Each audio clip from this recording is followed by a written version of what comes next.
ইউসি প্ৰমোক কথা নুসুধিবে আপুনি জিন্দগী আপুনি ইউসি প্ৰমোক ছেটিছফেকশ্যন কৰিব নোৱাৰে 2003 চনত 10 ফেব্ৰুৱাৰীলৈকে যিসকল আছে চবে বিটিচিৰ বাসিন্দা আৰু 2005 চনত প্ৰথম বিটিচি নিৰ্বাচন হৈছে এই নিৰ্বাচনৰ সময়ত যাৰ ভোটাৰ তালিকাত নাম আছে ইয়ে বিটিচিৰ বাসিন্দা তেৰেংগাৰ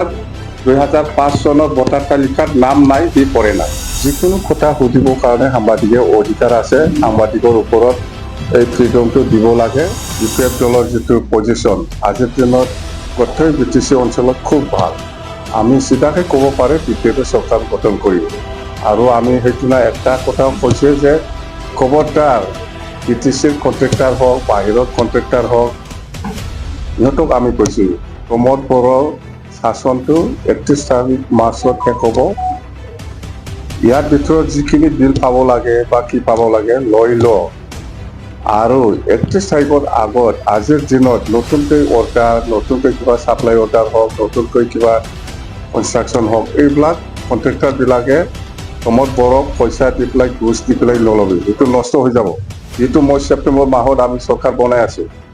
এইবিলাক লায়াবিলিটিছ মই নল'ম বুলি মই কৈ দিছোঁ চিধাকৈ অপেন আৰু আমাৰ অফিচাৰসকলেও যিকোনো ডিপাৰ্টমেণ্টেল অফিচাৰসকলক আমি অনুৰোধ কৰিছোঁ যে প্ৰমোদ বড়োৰ পেচাত যাতে অৰ্ডাৰ বা চেংচন নিদিয়ে যিহেতু প্ৰমোদ বড়োৰ যিটো আয়ু যিটো সময় ইয়াত 31 তাৰিখ মাৰ্চত শেষ হ'বলৈ গৈ আছে আজি 26 তাৰিখ ফাৰ্ষ্ট দিনহে আছে ইয়াৰ পিছত তাৰ কাগজ কলম কাম নাই কোনো কাগজৰ কলম কাম নাই সেইকাৰণে যাতে এইবিলাক নকৰিব খবৰদাৰ পইচা দি ঘোচ দি পেলাই কিবা নতুন অৰ্ডাৰ ল'লে এইটো নষ্ট হৈ যাব চিধা কথা মই প্ৰমোদ বড়োৰ যিকোনো লায়াবিলিটিছটো মই হাত নিদিম ইউপিএফএল এতিয়া আমি অকলে নিৰ্বাচন খেলিম বুলি কওকচোন একবাৰ পাৰে নাকি চাওঁচ আছে নেকি কিন্তু বিজেপি নিজে আৰামছে কৰি ল'লে এতিয়াতো ইউপিএফএল অকলে আছে শিকাই পেলাই দেখাওকচোন আমি অকলে হ'লেও আমি কিমান ভোট পাইছে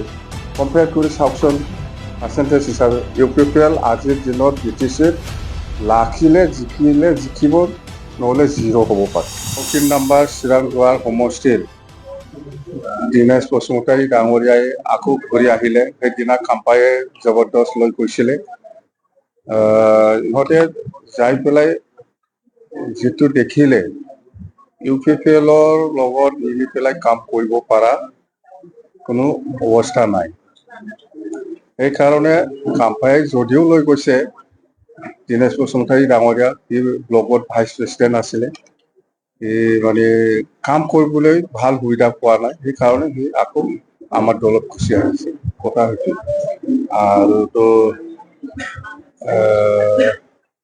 আৰু ইয়াৰ লগত 19 জন ইউপিএফএলৰ পৰা আমাৰ দলত যোগদান কৰিছে কাজলগাঁও নিচিমা 14 চিৰাং 13 নম্বৰ চিৰাং আৰু আহিব আৰু 40 জন আছে বুলি আমাক জনাইছে টোটেল আৰু মুঠতে আহিব বহুত ইয়াং ল'ৰা ছোৱালীবিলাক আমাৰ লগত কাম কৰিবৰ কাৰণে আগবাঢ়ি আহিছে আৰু আমি সদায় প্ৰচাৰ কৰি আহিছে যে এইবাৰ চৰকাৰ অহাৰ পিছত বিপিএফ দল হিচাপে ইয়াং জেনেৰেশ্যনক বেছিকৈ গুৰুত্ব দি পেলাই আমি ইহঁতক কেনেকৈ বেকাৰ সমস্যাটো সমাধান কৰিব পাৰে তাৰ কাৰণে আমি কাম কৰিবলৈ প্ৰচাৰ কৰি আহিছোঁ আৰু ইয়াৰ কাৰণে আমি 100 crore ব্যৱহাৰ কৰিম বুলি আমি প্ৰচাৰ কৰি আহিছোঁ মুঠতে ইয়াং ল'ৰা ছোৱালী মানে 18ৰ পৰা 40 বছৰলৈকে যিহেতু 40 বছৰলৈকে এটা এজ লিমিট আছে চাকৰি কৰিব পৰা বা কাম কৰিব পৰা মুঠতে চাকৰি নহ'লেও কিবা একটা কাম কৰিবলৈ যাতে ইহঁতক ব্যস্ত কৰিব পাৰে তাৰ কাৰণে আমি এইবাৰ চৰকাৰ অহাৰ পিছত মানে 100 crore ব্যৱহাৰ কৰিম বুলি আমি বিপিএফ দলে সিদ্ধান্ত লোৱা আছে